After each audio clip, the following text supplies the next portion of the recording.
Na tai sveiki visi istorijos entuziastai, susirinkę paklausyti pirmą šarvai ir apiniai tinklalapės epizodą, kur gilinsimės į šarvuotą techniką, jos evoliuciją ir istoriją. Ir kaip šios mašinos pakeitė karo eigą. Aš esu Ugnius ir šiandien su kolega Laurynu pristatysiu pirmo pasaulinio karo šarvuotą mašiną, Didžiosios Britanijos tanką Mark I. Jo atsiradimą, dizainą, novatoriškumą ir kitus įdomius aspektus.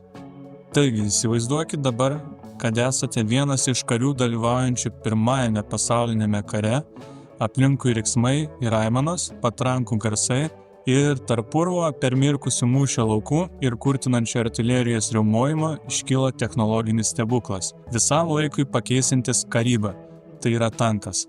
Na ir šiame epizode keliausime per dulkėtus istorijos puslapius, kad atskleistume šių didžiųjų karo mašinų atsiradimą.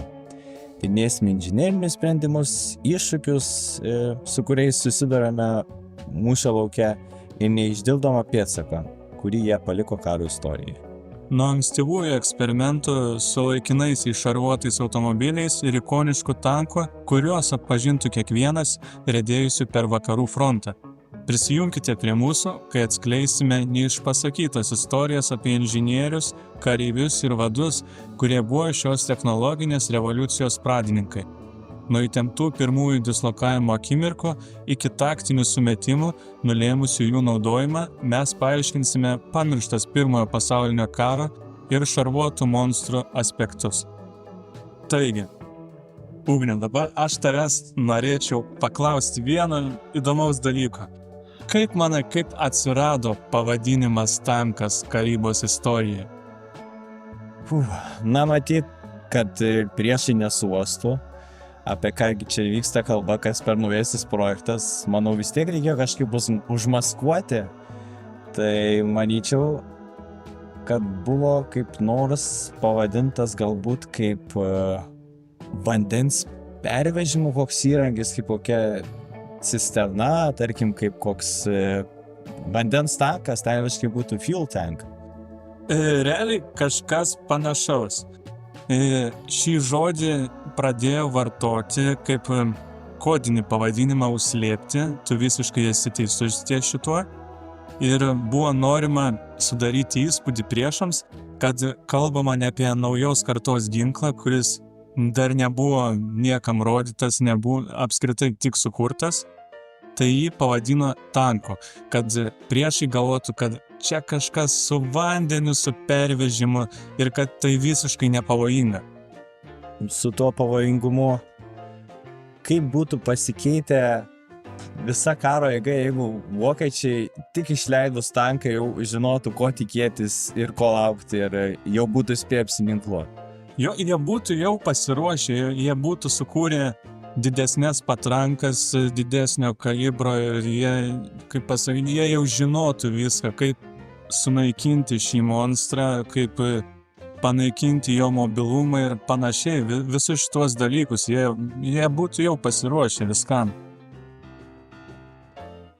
Pirmieji tankai buvo dislokuoti 1916 metais rugsėjo 15 dieną Fleurus Courcelette mūšyje vakarų fronte ir žodis tankas tapo šių šarvuotų mašinų pavadinimu. Kodinio žodžio naudojimas padėjo išlaikyti netikėtumo elementą, kūrimo etape ir pridėjo paslapties tokį šydą šioms novatoriškoms mašinoms. Ir laikui bėgant, terminas tankas tapo visuotinai priimtas dalykas ir nuo to laiko pradėjo taip referuoti į šias mašinas. O pats mūšis, kaip supratau, vyko Prancūzijoje. Pats pirmasis tankais. Taip, pats pirmasis tankų mūšis Prancūzijoje buvo. Aha, jau štai kaip Britai sugebėjo savo pramonę infiltruoti į Prancūziją. Taigi, Didžiosios Britanijos tankas Mark I buvo sukurtas reaguojant į iššūkius, su kuriais susidūrė sąjungininkai fronte, nes frontas tuo metu buvo ganėtinai statiškas, nei viena, nei kita pusė negalėjo pajudėti ir prasistumti pro niekieno žemę, Ir 1915 metais tai tapo akivaizdu, kad tradicinė pėstininkų ir artilerijos taktika jau nebuvo tokia veiksminga kaip anksčiau. Todėl reikėjo sukurti kažką. Kariuomenė sugalvojo sprendimą, kaip įveikti kliūtis, visas spygliuotas vielas, griovius, kraterius išmuštus. Taigi kilo idėja apie šarvuotą vikšrinę transporto priemonę, galinčią įveikti sudėtingą reljefą ir aprūpinti pėstininkus. Didžiosios Britanijos armija 1915 metais suformavo žemynų komitetą, siekdama prižiūrėti šių šarvuotų mašinų kūrimą, ir pirmasis prototipas buvo žinomas kaip Little Willie. Buvo pagamintas ir išbandytas 1916 metais, paskui buvo sukurtas dar vienas prototipas ir jis buvo pavadintas Motina ir buvo pristatytas Anglijos karaliui. Tankas Mark I buvo išskirtinės rombo formos su vikšrais einančiais aplinkui visą transporto priemonę ir leido jam važiuoti sudėtingose vietovėse. Jis buvo gerai ginkluotas, turėjo kulkosvaidžius ir didesnio kalibro ginklus. Nors ankstyvieji tankai susidūrė su mechaniniais iššūkiais ir buvo toli gražiai netobuli, jie buvo reikšminga karinių technologijų naujovė. Taigi tankų įvedimas žymėjo karybos pobūdžio pasikeitimą ir įvedė naują dimensiją mūšio lauke. Aš dar turėčiau pridėti, kad Mark I tai nebuvo vienintelis prototipas, kuris buvo išleistas, dar taip pat buvo išleistas kaip ir pagelbėjamasis tankas, kuris perveždavo visokius tai reikalingus krovinius, amunicijas, kulkas ir net žmonės. Ir taip pat ir buvo dar vienas toks kaip prototipas Mark I, belaidis tankas, kuris turėjo milžinišką anteną ant pačio tanko uždėtą ir tikėtasi, kad taip būtų galima perduoti ryšį iš tanko į tą. Na ir dar labai norėčiau aptarti tanko specifikacijas pačioje pradžioje, kokios buvo ant tanko Mark I. Tai šarvų storis buvo tik tai 10 mm, labai ploni šarvai. Tai iš esmės jie buvo padengti tiesiog skarda ir viskas? Visiškai teisingai. Realiai skardos gabalas, taip. Ir pramušti tam tikrose vietose buvo ypatingai lengva, nes būdavo visokių defektų ant tanko, kaip pavyzdžiui, kur skarda buvo ypač plona, kur buvo tiesiog vos ne kaip, sakykime, vos nelygus popieriaus plonumui. Tai jeigu tanką pataikyti būtent tokią vietą, būtų tiesiai peršautas vairuotojas ar ginklanešys, kuris buvo atsakingas už tanko valdymą ir kulkų paruošimą tanke. Tai va. Na taip pat tankas pats neturėjo pakabos, taigi visa įgula, jeigu važiuodavo per duobę ar kažkokius nelygumus, visados kratydavosi, taigi jokio komforto tankiai nebuvo. Tai tiesiog kaip bulvės vartis ir viskas. Tai kaip bulvės, visiškai. Na, tankas, aišku, nebuvo kažkokia tai greita mašina, tai buvo tik tai 5 km/h išvystomas greitis, todėl ta pati ir pakaba nebuvo reikalinga tankui, nors vis tiek, tai 5 km/h su duobėm, su visokiais nelygumais ir važiuojant per apkasus, tai bet kokiu atveju jausdavosi karininkam. Bet kadangi jisai taip lėtai važiuodavo, tai turėtų reikšti, kad ir variklis buvo gan silpnas ir jisai pats buvo labai sunkus. Taip, iš tikrųjų variklis tai buvo benzininis ir tik 6 cilindrų. Tai gana silpnas palyginus, kai tankas pats sveria 28 tonas.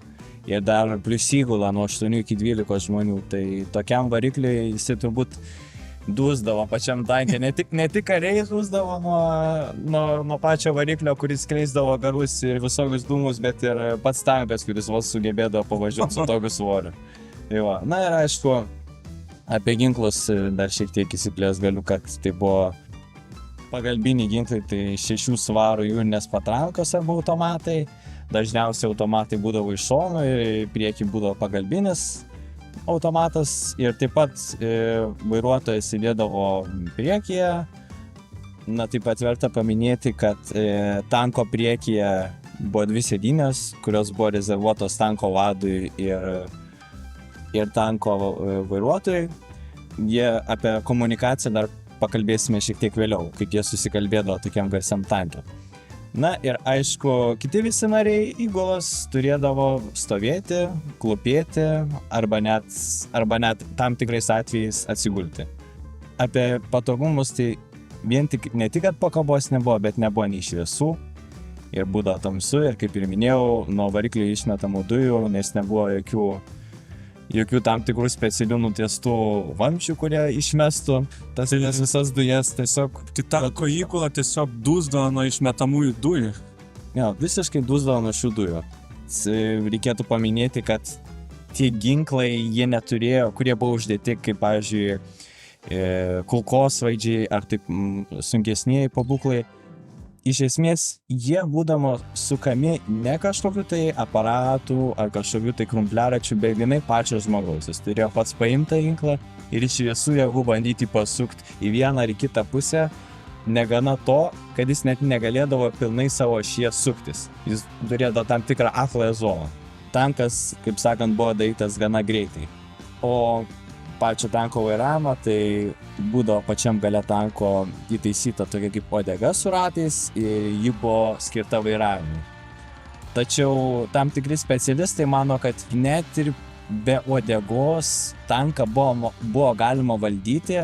Tiesiog mokslininkai ir išradėjai, kurie prie šito tanko dirbo, neįžvelgia tokio dalyko, jog jį galima valdyti su svirtelėm būtent pasukant į skirtingą pusę. Tai jie įsivaizdavo, kad jeigu yra ratai, automatiškai tu gali kažkaip pasukti tą tanką, nesvarbu, kad jis su vikšrais ir tie ratai net nebūtini.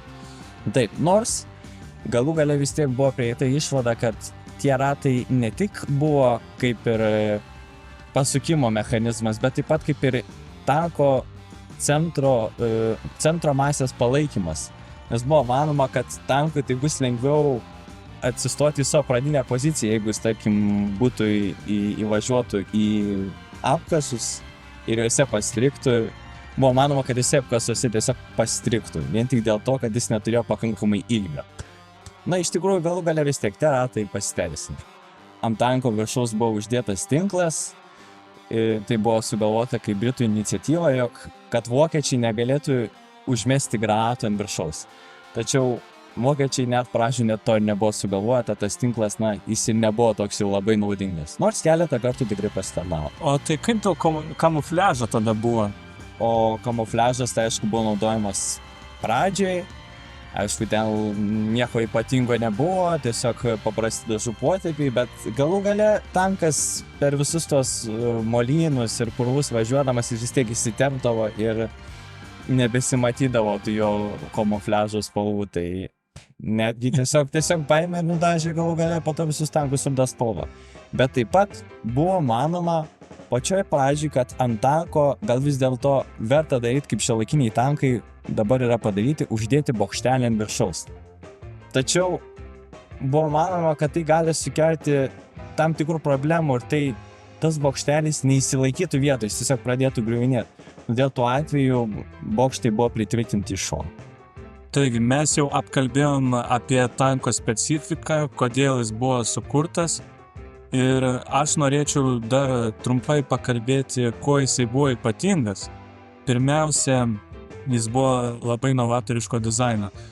Rombinė Mark I forma su vikšrais einančiais aplink visą transporto priemonę buvo išskirtinis dizainas tuo metu, kuris prisidėjo prie tanko gebėjimo įveikti kliūtis.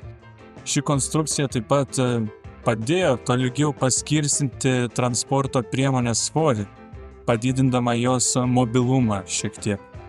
Man tada bus po to įdomu gal kitame epizode aptarti vokišką pirmą leistą tanką, kurio dizainas visiškai nepriminė rombo formos. Šitą būtina aptarti. Taip. Debiutas mūšio lauke. Tankas Mark I susidūrė su problemomis dislokuojant juos mūšio lauke, tačiau tankai pademonstravo savo potencialą prasiverždami per niekieno žemę. Mark I tapo kaip pavyzdys kuriant toliau tankus Na, aišku, su to dislokavimu problemos buvo iš tikrųjų juokingos, tam tikrus aspektus neapgalvotos. Tik dislokavus tankus, beveik pusę tankų sustodavo vos pavažiavus kelis metrus arba įstrigdavo purvo duobėse. Tiesiog užsikirsdavo variklis, motoras ir tiesiog pusę tankų buvo visiškai nebenaudingi. Tai, sakyčiau, gana didelis produkcijos praradimas Britam.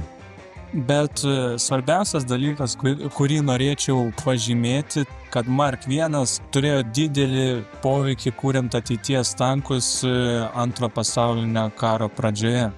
Tai žymėjo šarvuotų karo mašinų pradžią ir įtakojo tolimesnį vystymąsi ir buvo sugalvota netgi kitų dizainų įvairesnių, buvo uždėti bokšteliai ir uodegos buvo uždėtos, nes tankai sumažėjo šiek tiek, bet čia kitose dalyse bus galima apie tai pakalbėti. Šiokia tokį įdomumą apie Mark I, tai jis buvo ypatingas ne tik savo novatoriškumu, bet ir kita dizaino pusė. Tarkime, Mark I buvo sukurtas dviejų tipų, tai buvo ir moteriškasis ir vyriškasis tipas. Bet tai kuo jie skiriasi vienas nuo kito?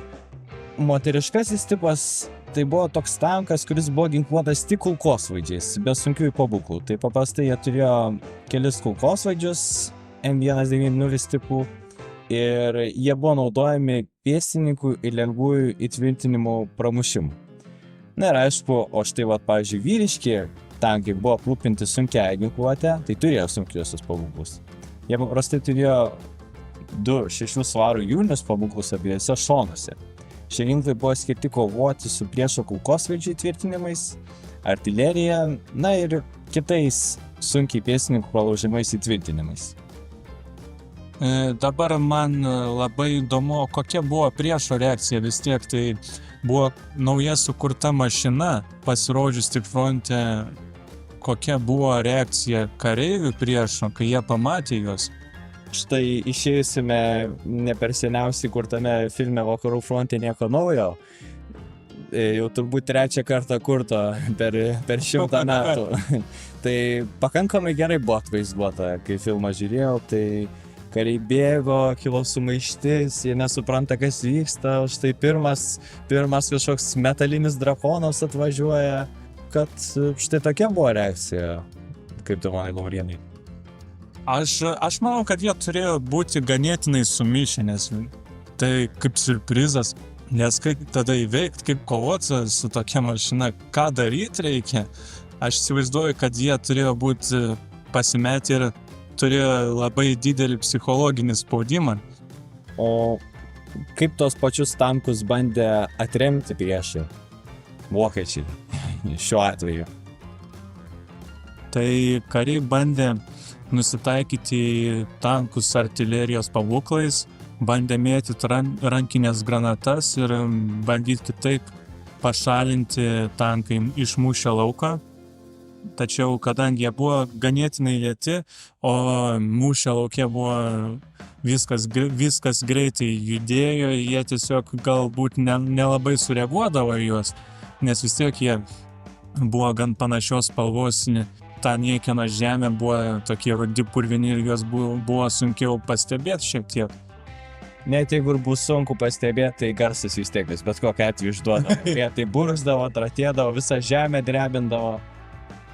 Na, o kaip su pačiu tanko prisitaikymu vykdo viskas? Kaip patys priešai prisitaikė prie šito tanko? Na, laikui bėgant, tankų naudojimui vis labiau plintant, priešo pajėgos patys irgi kūrė naujus metodus, kaip kovoti, naujas taktikas ir paskui vokiečiai sugalvojo irgi savo tanko prototipą, apie kurį bus galima vėliau šiek tiek pakalbėti kitose serijose ir bandė kovoti būtent šitaip.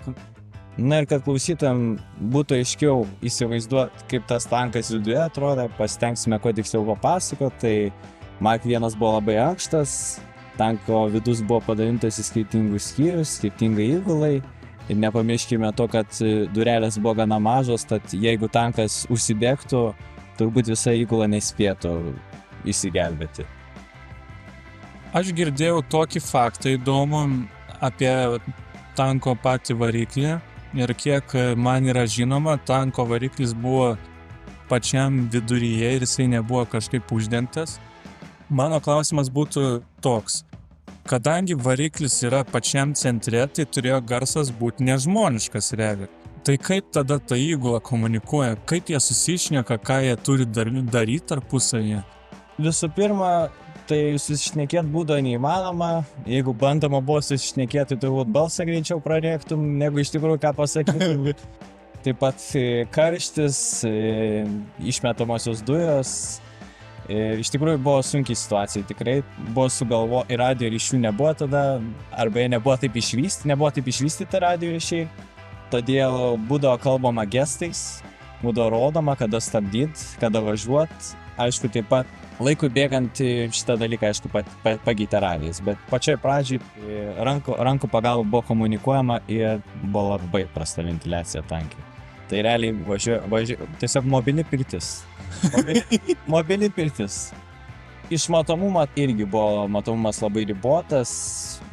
Įgula turėjo visiškai nedidelis regėjimo plyšius, kad galėtų stebėti mūšio lauką. Tanko viršuje esančiame kupole stovintis vadas net turėjo šiek tiek geresnį vaizdą, bet jis buvo pažeidžiamas, nes jam reikėjo išlysti, kad jis galėtų kitiem tankam su vėliavėlėm rodyti, ar važiuot, ar sustot, ar apsisukt. Tai va, ir aišku, patobulinimai ir variantai pačiam Mark pirmame tanke, tai vėlesni variantai, tokie kaip, pavyzdžiui, Mark 2 ir Mark 3, įsprendė kai kurias mechaninės problemas ir patobulino bendrą dizainą.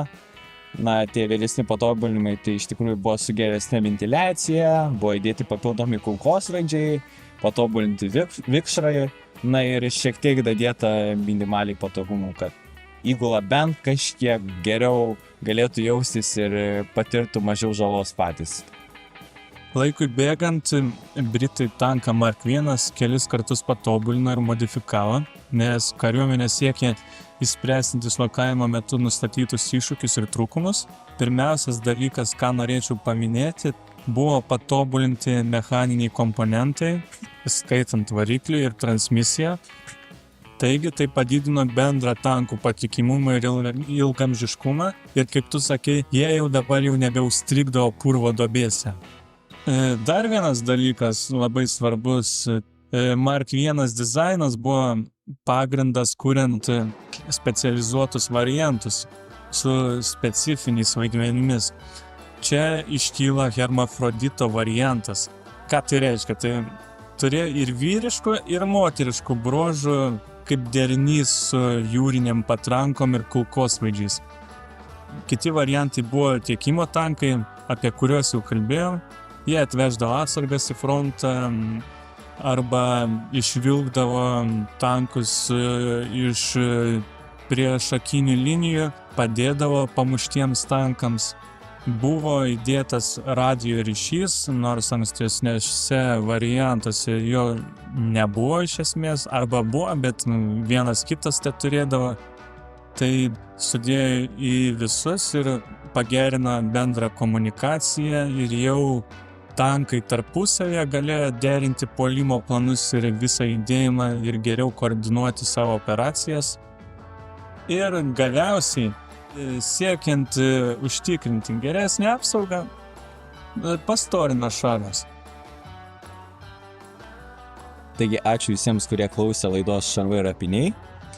Ir jau kita laida bus apie vokiečių pirmą tanką A7V. Su jumis buvo Ugnius ir Laurynas.